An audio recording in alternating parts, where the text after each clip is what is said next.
All right, here we go. 3, 2, 1. Hello everyone, my name is Mary Heath and I'm a Manchester resident and have been all my life. I am currently serving as a state representative in Wards 2, 4, 5, and 7, and I'm also the Alderman in Ward 7. And today I'm here with Maxine Mosely, and Maxine is running for Alderman in a special election on May 9th for Ward 6. And the Ward 6 polling place is McLaughlin Middle School, and polls are open from 6 a.m. to 7 p.m., so mark that on your calendar, please. I'm honored to be here today with Maxine. I've known Maxine, I can't even remember how long I've known you, Maxine. It's been a lot of years.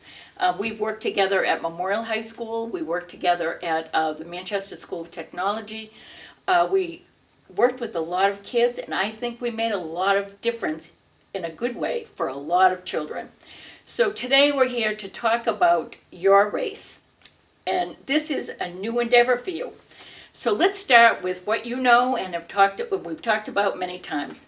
Tell us all about you and why you are running for Alderman of Ward 6. Good evening, Mary. It's very nice to be here with you. I am running in Ward 6 because I think there's a void. There's not been consistent representation for many years. And I think it's important for the residents of Ward 6 to have somebody who's going to sit on the board and stay on the board through their term. I've lived in the ward for over 30 years, but more importantly, I worked in the Manchester School District for 41 years, 23 of those at McLaughlin Middle School, which serves a lot of families in Ward 6. I have worked very hard, worked with a lot of young people and a lot of their families, and worked with Mary and many other fine educators. So I'm really dedicated to wanting to serve. And yes, this is a very new venture for me. I've never held public office, so this is a whole new territory to explore post-retirement. So Maxine, what do you see as the top priorities for Ward 6? I think there's several for Ward 6, but that also spills over to the city side. In knocking on doors and talking to residents, people are very concerned about safety and security. One of their big issues is, are our schools safe? When their children and their grandchildren go to school, are they safe? Do we have protocols in place to make sure that some of the things happening in the country do not happen in this city? And I think that we do have great security in our schools. The other safety and security they have is we have a lot of residential areas, and people are very concerned about cars speeding through their neighborhoods. Makes it very unsafe for children, for families, for people walking, people riding bikes, people just getting out in the environment. So people have a lot of concerns about those two areas. The other concern that people have are their taxes. They want to know, how is their tax money being used? I'm not sure we're transparent enough about where every dollar is going and how it's benefiting each resident in Ward 6. And they want to make sure that their taxes don't continue to go up without some really good quality appropriate services that go together with them. The other thing, the last thing I would say that people are concerned about is their streets and their sidewalks. We have a lot of streets in Ward 6 that we've just been refilling potholes and refilling potholes and refilling potholes. And the condition of those streets really needs to be looked at. I know that we have that issue all over the city. But what can we do to better pave our streets? Is there a different material we can use? Are we allowed to use different materials? These are questions that I have. And to keep our sidewalks clean so that people can go out and walk. I live down in the Candia Road area. When I go walking, I walk to the Massapequa Circle and back. Sometimes during the spring, the summer, and the fall, those sidewalks have areas that are not usable. The bushes need to be kept back, cut back and cleaned off so people are safe in walking. So Maxine, what do you think the major functions of an alderman are? I know that for myself, becoming an alderman was a whole new experience for me. So what do you think your functions are going to be? I think the number one thing that the function is constituent concerns. I mean, listening to the people that you represent, responding back to them with answers. I certainly, as an alderman, would not know all of the answers. My job is to know the people who can get me the answers to share with my constituents. Folks need to have a voice. They need to have a responsive person. I think that is one of the biggest issues that we have, is that we need to be represented in a way that makes sense to the taxpayers. Now, let's look at more specific topics, and let's begin with education. That's probably, for both of us, a favorite topic. The district administration is looking into renovation of most, if not all, our school buildings. And I think the last couple of years with COVID has really taken us to different places. The good thing about COVID is it also brought with it extra dollars, and the ESSER funds have been a good tool for the Manchester School District. Most of our schools are about 70 years old, but Ward 6 does have two schools within its boundaries. It has McGoughlin School and it has Green Acres School. How can the Ward 6 residents be part of these changes, and how do you plan to make sure the voices of Ward 6 constituents are heard? Well, first, let me give a shout out to Henry J. McLaughlin Junior Middle School, which this year turns 25. It is the newest school in our city, and it's now 25 years old. So I think that as we go through the process of the facilities work, the school district is doing a nice job creating opportunities for the citizens to come to forums and to learn about what is happening and to give their input about what is important to them. I don't think we're seeing enough parents and guardians coming to those meetings.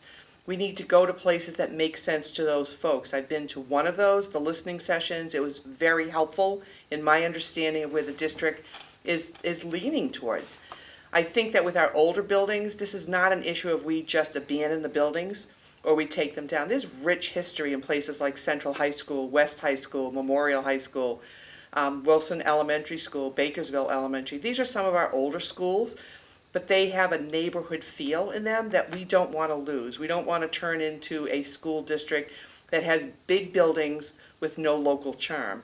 So I think that there's been a lot of improvements being made in our schools. There's been a lot of energy efficiency started.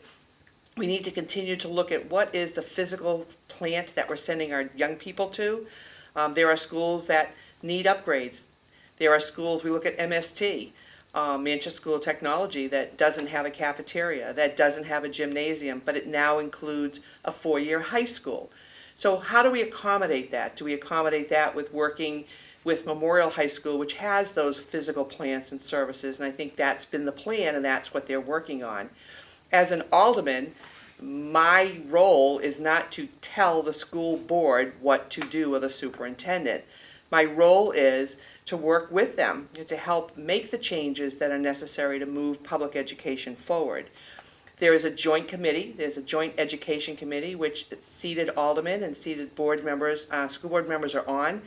I would certainly request as an alderman to be on that board.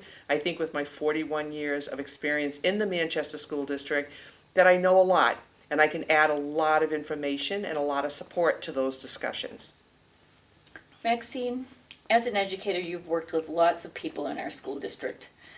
And over the last couple of years, again, COVID has impacted the desire for people to go into education. Much like school nurses, we have a critical shortage of school nurses. This is a difficult problem. I think we're really grappling with it all across the state of New Hampshire, across the country, actually. What do you think you can do to help attract and retain quality educators? As an alderman, how can you get that point across that Manchester is a great place to work and live and attract people to our city to become educators? We have a significant workforce shortage. This is a national problem, especially after coming out of COVID, where we lost so many people to this horrible, horrible virus, and so many people are impacted lifelong with medical concerns that they can't work, or they can't work at the capacity that they once did. Education has been, in Manchester, put upon for a long time and not prized and not elevated. And it's the job of all of us as elected officials to elevate this profession. It's an honorable profession. Working with young people to get them ready to be productive members of society is something we should all be applauding and rising up. This notion that our public schools are failing is just a notion. They're not failing. They've been underfunded for many, many, many years. But let me clarify and say that throwing money at a problem doesn't solve the problem. We need to have a very strong recruitment plan through the the HR department of the school department, supported by the HR department of the city, to really elevate the profession. One of the things I don't think we've done a good job in, is really trying to recruit people of color and people of diversity to become into the educational field. If we just keep looking within the state of New Hampshire, we're not going to find that diversity. We need to have a plan that reaches out across the country in communities of color to encourage people to come here and work, especially in education. And that needs to come from our students and our families. Anybody can put together a slick PR campaign, but if it's not the voices of our students and it's not the voices of our families saying what they want in their educators, their paraprofessionals, their specialists, their administrators, then I think we're missing the mark. And I do think the school district's intention is good. I just think we need to have more focus on that recruitment piece to really open up the doors across the country about why is Manchester a great place to live, work, and play. Maxine, right before I left education in Manchester in 1994, the free and reduced lunch count was about 35%. Today, in many of our schools, it's well over 50%, and in some cases, it's as high as 95%. Many children in our city are in need of social services, and I think Anna Thomas, who's the head of the health department, can attest to that. How can you, as an alderman, help our students and our families, those that most need the help? I could talk to you about my career as a school counselor and the work that I did in reaching out and coordinating with social service agencies and departments within the city to really help families get to the right services, whether it be that there was food insecurity, housing difficulties, mental health services, medical services, transportation assistance. Those are all jobs that we do in the school with the support of our school counselors, our social workers, and many other people. I'm very, very fortunate to know a lot of people in the social service community and in the city departments. So for me to be able to assist people has been 40 plus years of working within those communities. We need to continue to make sure that issues such as mental health needs are not stigmatized, that in fact people who need assistance feel comfortable coming forward and asking for help, that we have a directory of what the services are in the city to make sure that we're getting people to the right services. This is not all on the schools, this is not on all the social service agencies, this is not on those city departments. This is a collaboration, this is a roundtable conversation about how do we best provide information and get people to the services they desire, and especially our children. I will say, Mary, that one of the biggest difficulties that we've always had in the schools is that when a student needs mental health services, there are tremendous waiting lists on that, sometimes 3 months, sometimes up to 6 months to get a young person in for an intake appointment. There are people in emergency situations, students that are dealing with depression, anxiety, trauma, need to be seen as quickly as possible. So part of my job as a school counselor was to make sure that I was giving the families the information of where to call and how to contact. And if in fact that first contact didn't work, let me know. I would give them a second contact. That didn't work, I would get their permission to start making phone calls to try to get people into services as quickly as possible. That's how I see the role as an alderman, right? When you're talking about your constituents' concerns, you need to respond to emails. You need to respond to questions. You need to meet people where they're at, and you need to provide information. And you need to tell them the truth. If you don't know the answer, you need to go find somebody who does for them and communicate. Maxine, let's move on and talk a little bit about safety and security of Ward 6. Mm-hmm. I think this is an issue that is actually something that I remember being a teacher, assistant superintendent, and saying to families, when your kids are in school, we know they're safe. When you're within the community, you know they're safe. But today, we can't always say that. I listened to Chief Aldenberg, and he talks about the concerns about guns. Mm-hmm. People leave their guns in the back seat of their car, and they get stolen. there are issues that are coming up. Tell me, what are residents of Ward 6 saying to you about safety while you are meeting with them, and how will you address their concerns? Again, people are very concerned about the safety of their children. That's their number one concern when they're going to school or they as a family are going out into the community. I actually attended the monthly police department community advisory meetings. I've been going for about 4 months to those. They're very informative and any citizen can go. It's on the first Wednesday of every month, 12 to 1 o'clock at the police department. You don't have to RSVP, you can just come and listen to what's happening. Today's discussion was about the SROs, which is the resource officers. We have one at each middle school. We have 6 at the high schools, because 2 high schools, Memorial High School and Central High School, each have 2.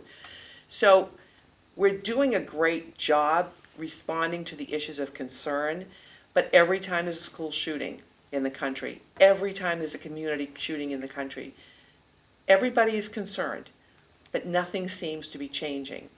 I know that the Manchester School District and the City of Manchester are up to date on all of their safety protocols. There are trainings with the police department and fire department all of the time. Our schools are constantly locked down, and they have been since Columbine. But again, we should be concerned about the safety of our children and the safety of our community. These are things we need to be vigilant about. This is the old adage, if you see it, report it. This is very, very important. Again, that lines up with taking away the stigma of somebody that has a mental health issue. We need for people to feel comfortable to ask for help, to mitigate some of the need that we have to respond to violence. So those are really important issues that we as a community really need to be open and transparent and continue to communicate about. Another issue that we've been talking about that actually has consumed many of our aldermanic board of mayor and alderman committee are the unhoused. The homeless population in Manchester has grown. How can you, as an alderman, address this problem, specifically in Ward 6? Well, I would say to you that nobody can address this problem alone. It's going to take a collaborative effort. It's going to take a community effort. When in fact the unhoused are moved around the city, they are landing in communities like the Ward 6 community. But it's critically important that if in fact people in Ward 6 are seeing tents going up, are seeing people living in wooded areas, that it's reported, so that the appropriate people can do what they call the reach out. They can go to those areas, they can make contact with those folks, they can offer services, they can document who they're talking to and what their needs are. But to not report it means that we don't know where folks are. So that's an important thing as an alderman, is to really have that information ready for the citizens. Who do you call? How do you call? What can you do to be helpful? That lines up with a lot of issues about that, tents move, trash stays. So we have a lot of environmental concerns, but we have a lot of people concerns. These are real people living in really difficult moments. And if you listen to what's been happening at the Board of Aldermen, there's a real concerted effort to understand that these are people who need help, but they may not be ready for it. So the folks who are ready for help, we need to be touching, we need to be talking with, we need to be getting into services. And thankfully, Mary, we have a brand new department with a brand new department head who knows what they are doing and is going to coordinate and is coordinating services from the city side and the social service side to make sure that when in fact we are finding people and communicating with people that are unhoused, we are addressing all of their issues, not just the issue that they are unhoused. Their food insecurity, their place to sleep, their mental health issues, their medical issues, their not having identification issues, and getting them employable, ready to be employable. So it's a whole, people talk about the homeless issues, it's the issues of homelessness that we need to be looking at all the factions. That's a great point, Maxine. And, I just want to emphasize, I had quite a serious problem in my ward. And I received a phone call and I drove over to look at the situation, and there actually was an encampment that had been set up in a very residential area. And we took steps immediately. It was cleaned up. So I would just strongly suggest, just as you're saying, we need to, if you see something, say something, because the right people will get there and get busy and they will rectify the situation. Mary, if I can just add, this just isn't a matter of physically moving people. This is a matter of offering shelter. Yes. And offering services and getting people who are unhoused to communicate with those service providers to build a trusting relationship. So when a service provider says, hey, I've got a bed for you ready.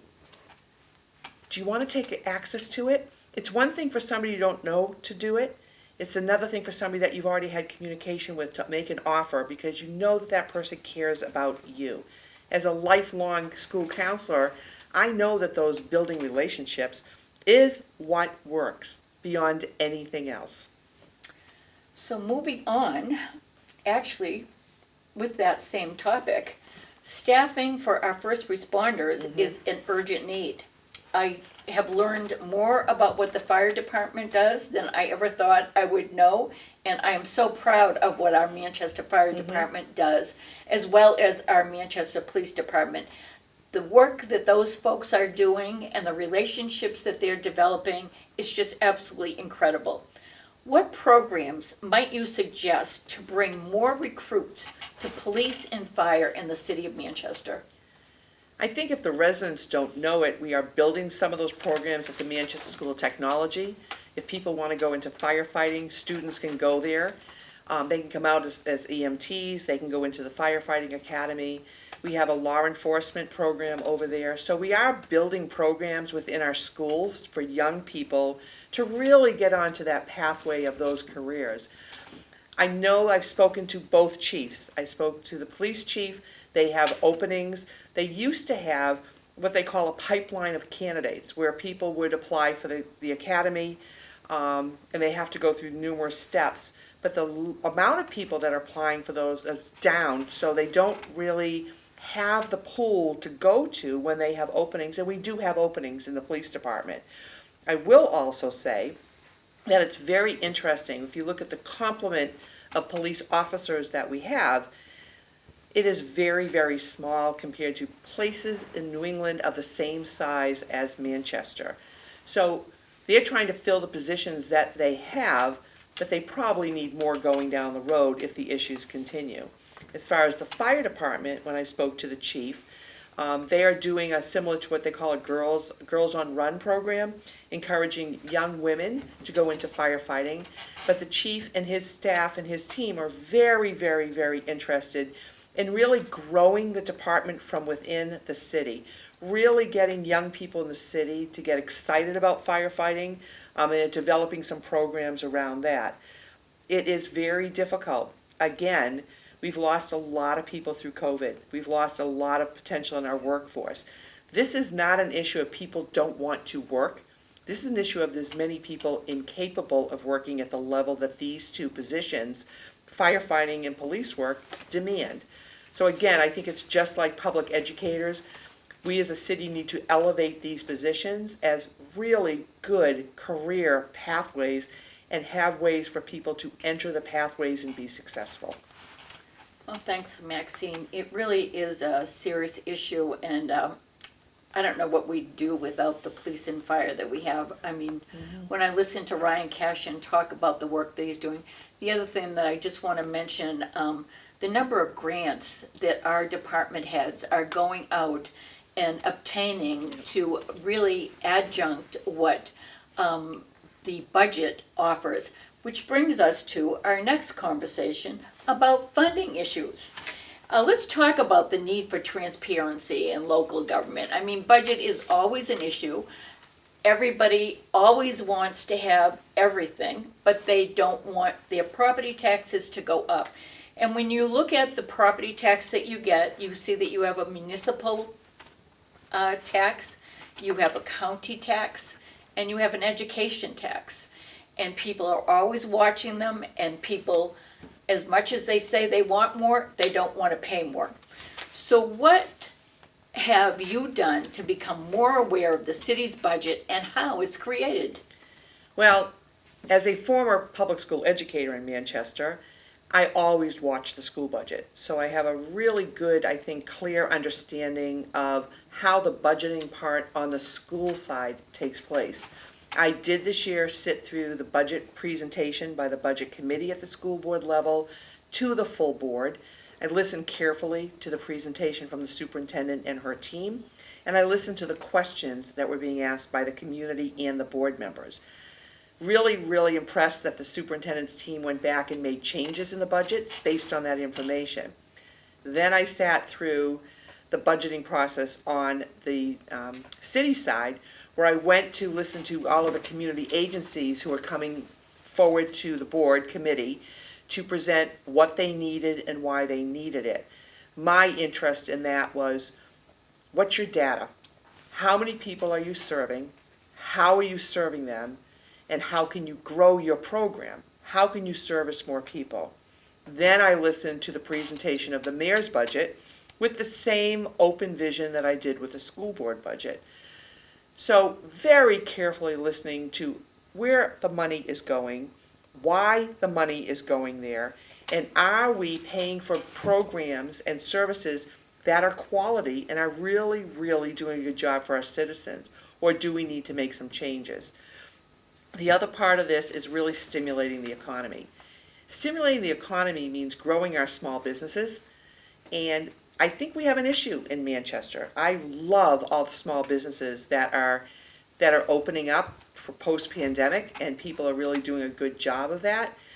But I do think we need to look at streamlining the process of how you open a small business. I recently had a pretty lengthy conversation with a newer business owner who talked about the process they had to go through to open their business. And there's so many hoops to go through and so many people to fill out paperwork or to do this or to do that, that they didn't have a checklist. They didn't have a pamphlet that was given to them that said you need to do 1 and this is how you do it. You need to do 2 and this is how you do it. And I know that there's communities in other places that do that. And they make it much easier for somebody to open a small business and to open in an efficient time manner so they can get up and running, and that starts our revenue stream. So we need to take care of our new small businesses. We need to look at the small businesses that we've had for a long time and really reach out and say, what do you need to sustain? What can we do to sustain you? As an alderman, part of my job is to work on those things, but the other thing is to actually frequent those small businesses and promote those small businesses so people know that they're here.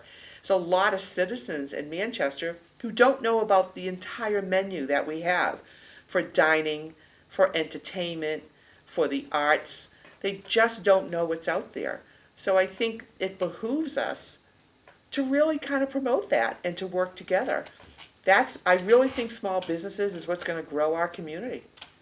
Absolutely, and our Chamber of Commerce has been just excellent, and I'd just really suggest people on Thursday, I believe we're having the taco event. Tour tomorrow night, 4 to 8, absolutely. And that's going to be quite an event, and it'll be wonderful to see. I think there's 60 restaurants involved in this. It'll be wonderful to see people. I just want to Can I go back, Mary, and just Sure. add one thing? Yep. And that is, we do have, in the city side, a Department of Economic Development. And that's a department that I want to get more engaged with personally. I want to learn more about what the plan is to grow the economic base of this city. I mean, we have wonderful people working in city government. I want to learn a lot from them and support their work. And Jody's doing an excellent job. We're seeing things that we haven't seen for years in this city. So I just want to applaud the work that she's doing because it's really excellent. I've been so impressed with her work. Just want to step back a little bit and look at, you talked about getting businesses started. There are a lot of things that influence our city budget. There are a lot of things that influence how businesses get started. We also have the whole state structure. So school funding is a real important piece of how our property taxes go, because we're dependent upon what the state does in terms of the amount of money that they will provide for the adequacy funding. So that's one issue. The other issue that we have concerns about, those issues at the state level where retirement, I think, is a really good example. And once upon a time, the state system encouraged everybody to join the state retirement system, and the state would pay 35% of those costs. Well, over time, that went down, and then around 2008, we ran into a real difficult period of time with a recession, and we brought it down to 15%, and then it was brought down to nothing. So we're kind of waltzing around those impacts. How do you work to mitigate the influences over which you have little or no control, and those which you do, in terms of what the state does, what our locals do, and how will you work with people to help bring things together to work for everybody in Manchester, especially Ward 6? City government does not work in isolation. It's not the state and the city on two separate pages. It is very important that as an alderman that we are making connections with our representatives and our senators in Concord, that we are testifying, that we are bringing information forward, that every dollar that Manchester should be getting, then they are getting. The adequacy funding has been a real burden on Manchester taxpayers. If in fact we were getting the appropriate funding for the schools, more of our tax dollars could be going to the city side for expanding the police department, the fire department, renovating buildings, working on roads and sidewalks. There are lots of issues that get taken down or minimized because we're putting money into the schools, which we need to. But we're not getting our adequate funding from the federal government for special education, and we're certainly not getting adequate funding from the state for our public education system. So it's a partnership. And this isn't a fight, and it's not a battle. It's the Manchester folks need to stand up for Manchester. That's their job, whether they're in the House, whether they're in the Senate, whether they're in city government. They're elected to represent Manchester, and that has to be the number one priority. And if we don't work together, we can continue to see dollars left on the table that should have come into our city to support our citizens because it's your tax money. That's right. And it's important that we expend all of those dollars that we have available to us and try to get as many more dollars into our coffers as we can. Now that takes us to the subject of the city tax cap. So we heard a lot about the tax cap last night at the BOMA meeting. Is a tax cap something that an alderman can uphold? Absolutely. This is the rule. We have a tax cap. It needs to be upheld. However, it's really important to understand that in the charter, you are allowed to override the tax cap if there is a need. And this would be a pressing need, not a frivolous need. However, and I feel very strongly about this, that it's the job of the taxpayer to decide whether or not we have a tax cap. We've had the tax cap since 2009. I've said over and over again, we have a lot of data now about the pros and the cons and still the questions about it. I truly believe that at some point this question needs to go back to the taxpayers on the ballot. As a taxpayer, I want to have my say. As an alderman, I will uphold it as long as we have it. But if we need to override it to provide something that is essential, we will have that conversation. I will do my homework. I will do my research. I ask a lot of questions. I will continue to ask a lot of questions. I do not believe in throwing money at a problem or money at a need. I believe in really assessing what is that need, how are we dealing with it currently, and how can we deal with it better. Sometimes it's about money, sometimes it's not. And to get to your point, Mary, our city department heads are doing a fabulous job with grant writing. People have no idea how much it really costs to run city government. If you took all of that outside money away, we would not be functioning. So kudos to all of those departments that are really reaching out and not leaving dollars on the table from the state or the federal government that we can get. Thank you, Maxine. As the largest city in the state of New Hampshire, it's so important that we really focus on getting what it is we can. When I think about what Manchester has. I think of the work that Dean Kamen is doing with the Army program.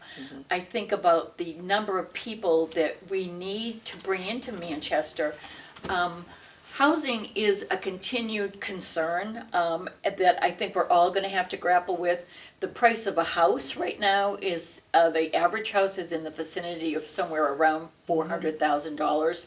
And that for a young family starting out is pretty difficult. But these are all issues that we're grappling with every single day. Just, I'm going to ask a question far off field in terms of the trains. What is your stance on bringing the trains into Boston, into Manchester from Boston? I think it's fabulous. I'm a proponent of the rail if in fact it makes sense fiscally to us. We need to look at exactly what this is going to cost from the citizens in Manchester and how we can recoup that money.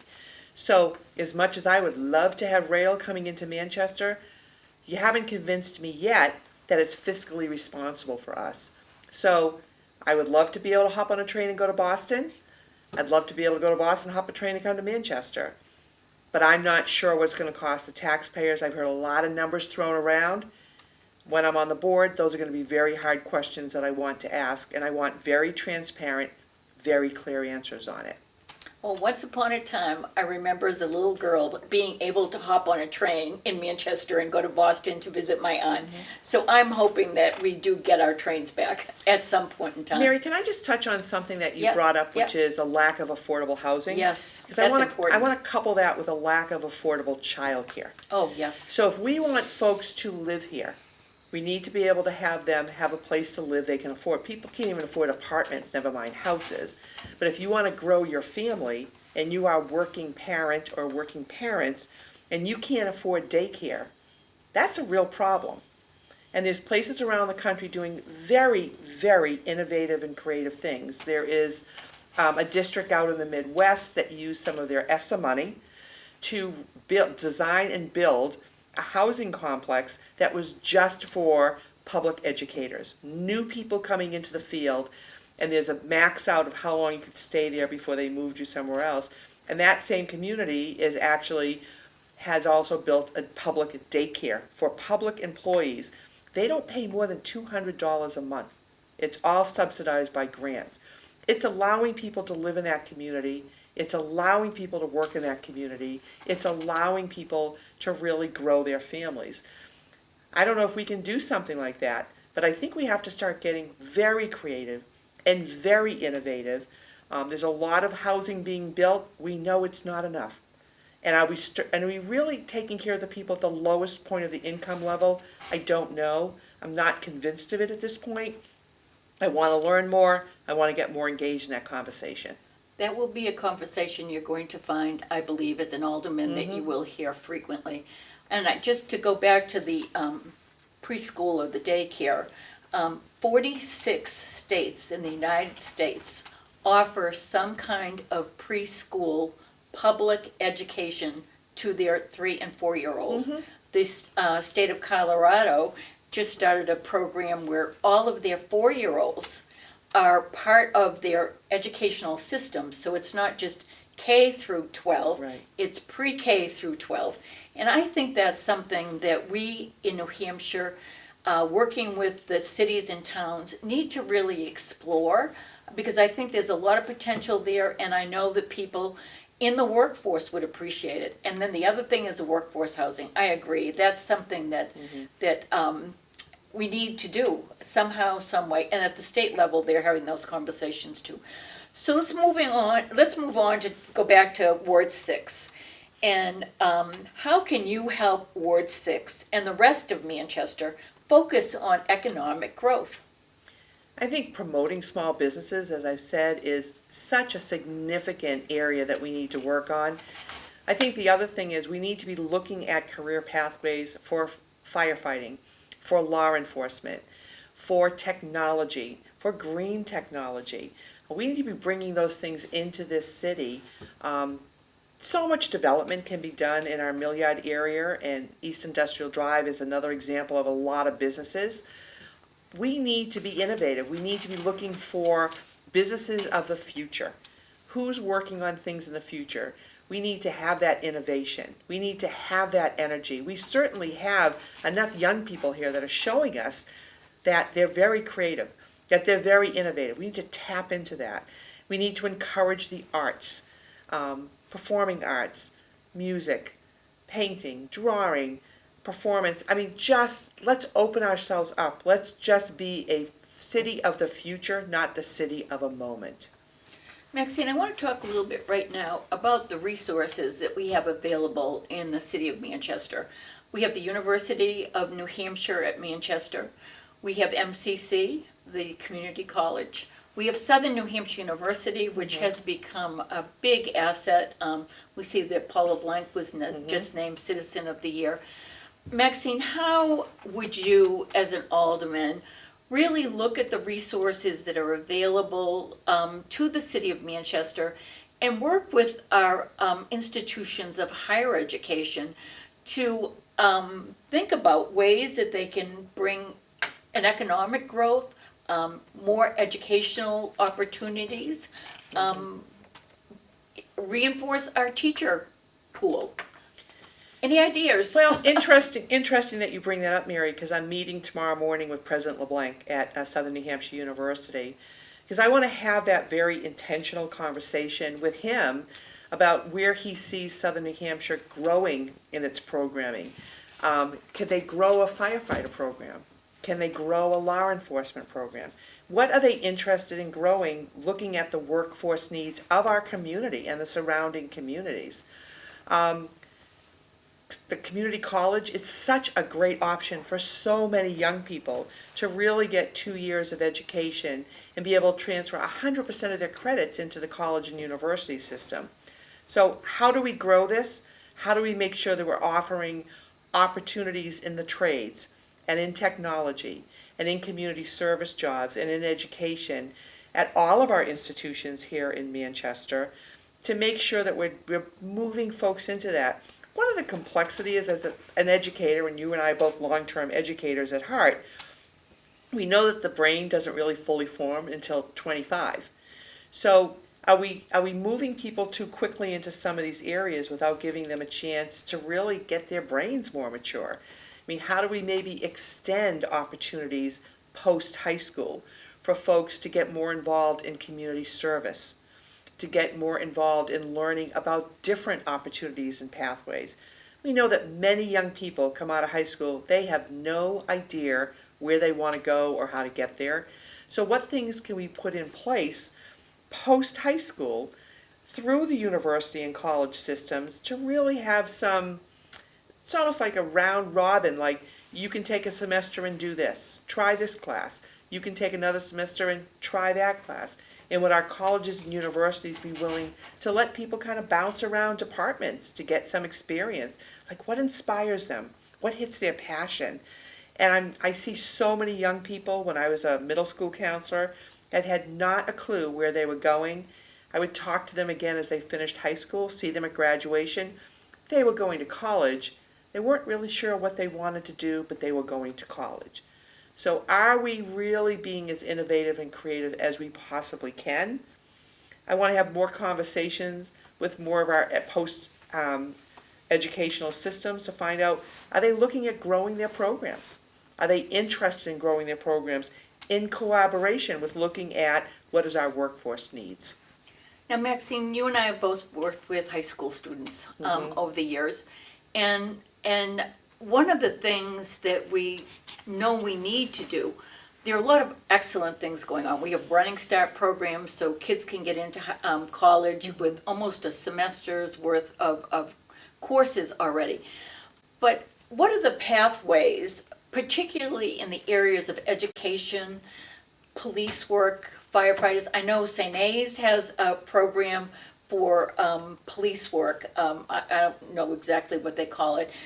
But there are things, what can some of the ideas that we can talk about amongst the Aldermanic Board with the Board of School Committee to start contemplating We know we have an issue with our teachers. We know we have an issue with our fire department. We know we have an issue with our police.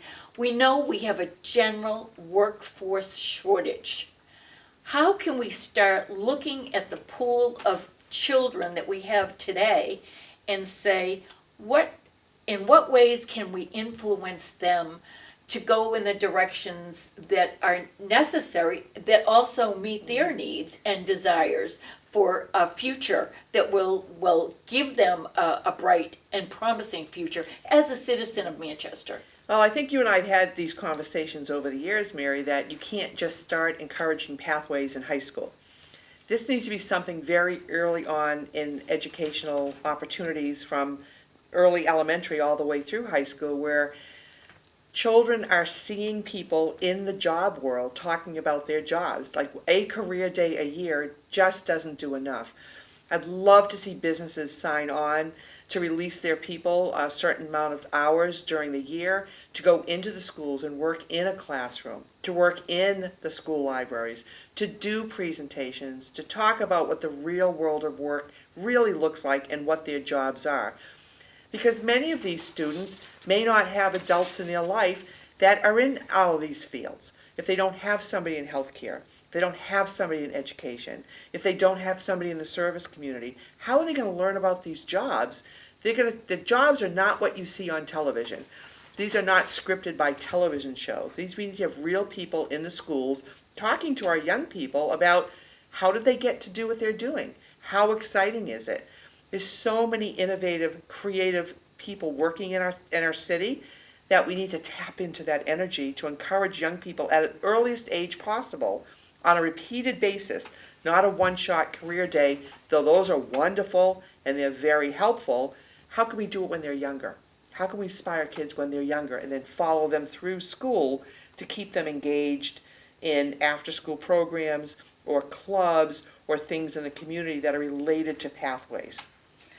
Maxine, that's wonderful. Maxine, tell me about Maxine. Who is Maxine Mosely? What's your background?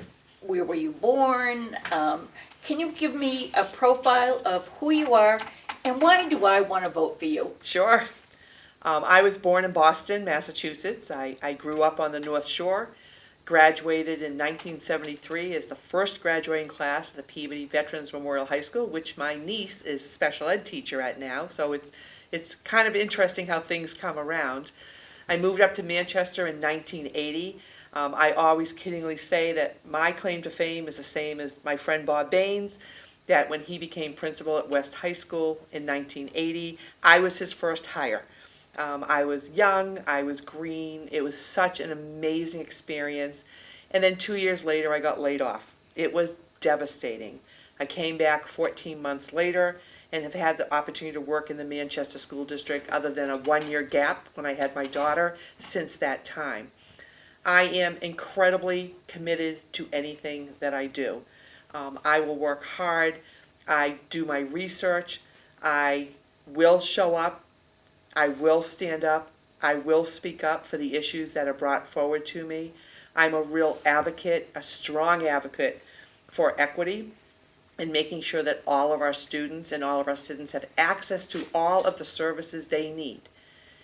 Here's the thing about me, Mary. I've always stood on, I've never liked that when school districts sometimes say at the end of 3rd grade everybody will be reading. I understand that. My goal has always been I want everyone to be the most productive member of the adult community as they possibly can be within their needs. How do we get everybody there? How do we get everybody to fit in and be a part of the community? So why do I think people should vote for me?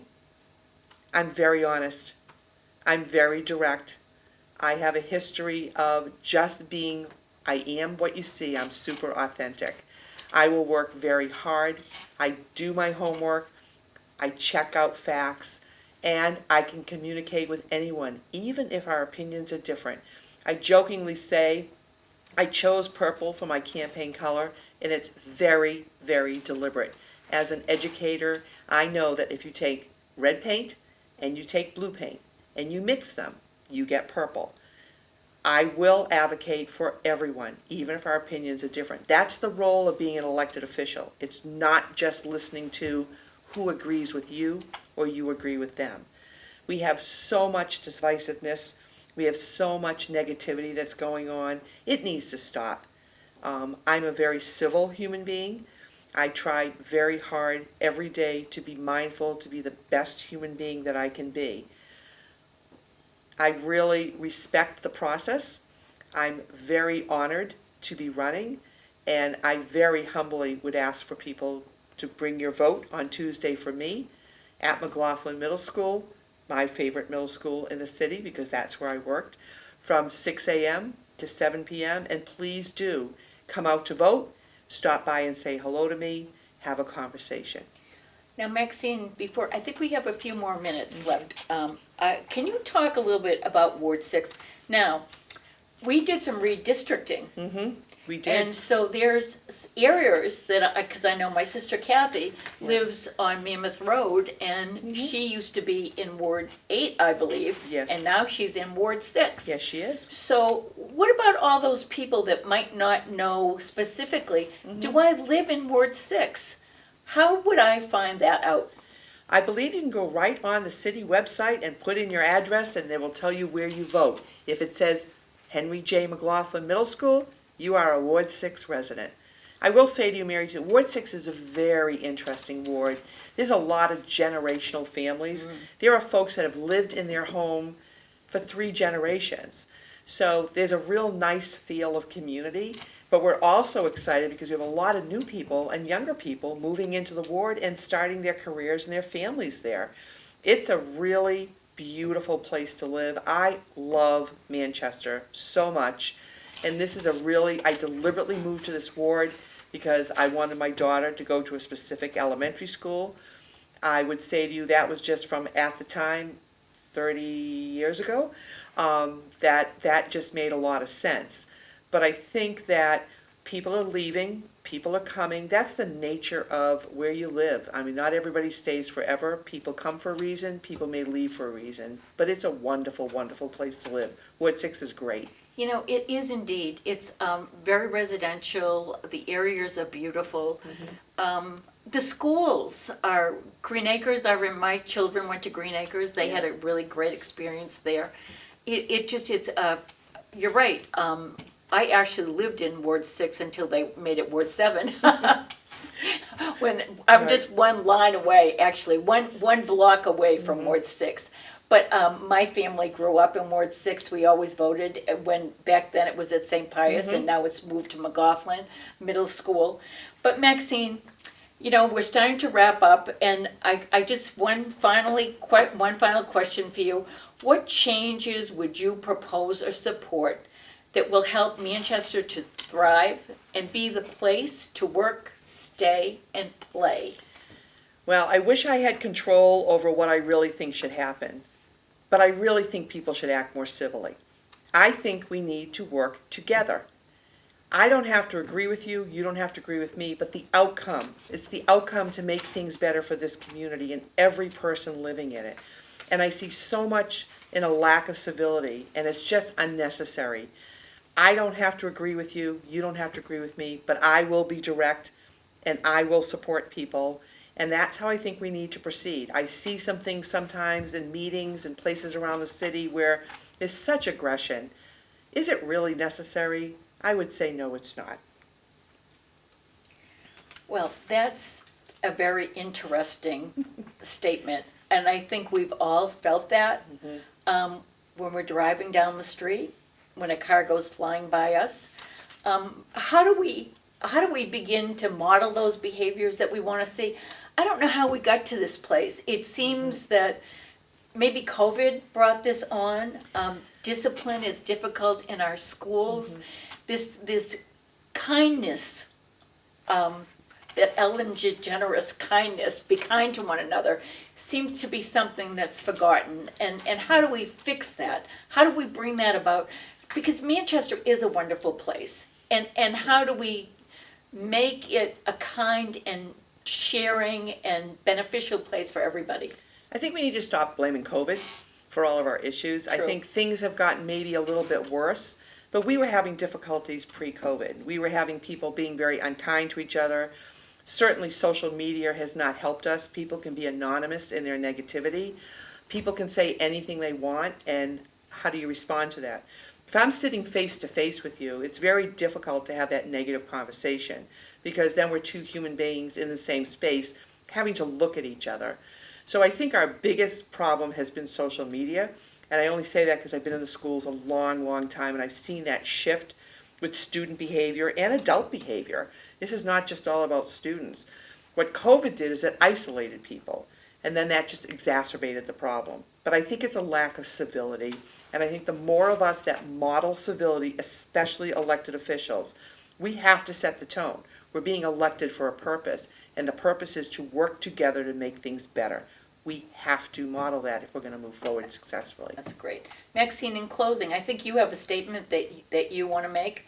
But what I would like to do right now, before I turn it over to you, is I just want to remind everybody, if you live in Ward 6, please go out and vote on May 9th.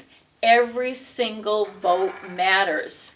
One vote at a time is how we win, and it's important that you exercise your opportunity to make the decision about who will be the next Ward 6 Alderman.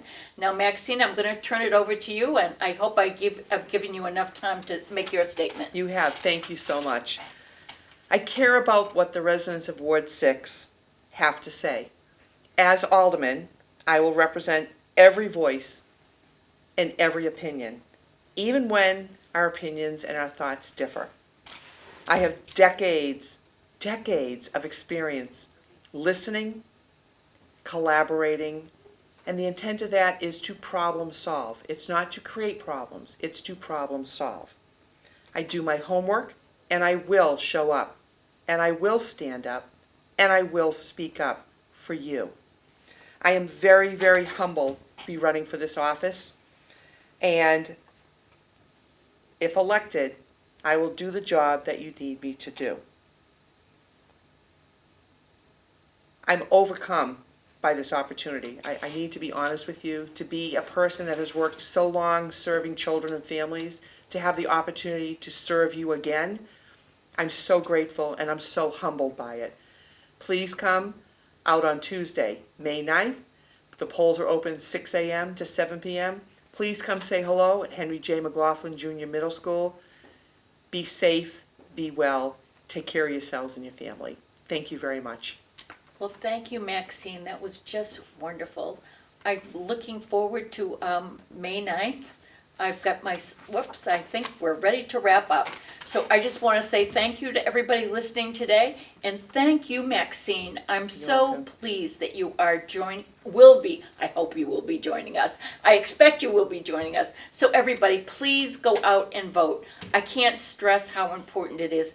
Our city needs people like Maxine Mosely. Thank you. Thank you very much.